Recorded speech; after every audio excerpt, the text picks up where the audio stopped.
Hey guys, my name is Luke Hildebrandt, and I did my industry topic on an article I read on business insurance about cyber risk, specifically about a report that just came out um, where they sent these phishing scams to all these people in the insurance industry.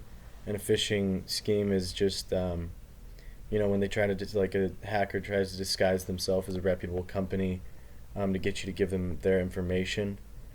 And I chose to do this one because it seemed really relevant with the pandemic going on right now and all of businesses being moved more online.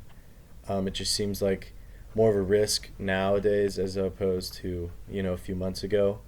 And another thing that stuck out to me is that 14% of all people they sent this to actually ended up failing the test and gave out some information, some sensitive information.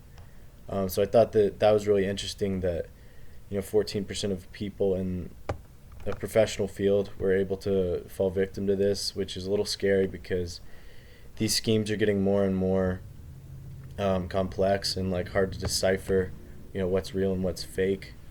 So I thought that was really interesting. And another reason I chose to talk about this was just because I've always heard of companies, doing like a risk control about telling their employees ways to avoid these scams, um, and just different things that they can look for in these emails.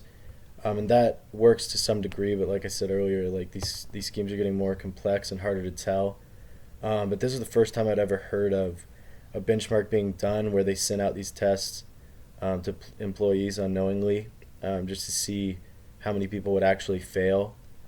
So I thought that was really cool, and I think that this will be something we see more often in the future because you can always tell people not to go for these scams, but you don't really know how well those programs are working. What you're teaching them is actually um, producing. So my question to the class is: do you think these phishing tests will be enough in controlling cyber risks that companies face? Um, and do you think they'll be necessary even after we move out of COVID when businesses move back to normal? And if you don't think that that'll help as much, what other practices do you think companies can do to avoid their cyber risk?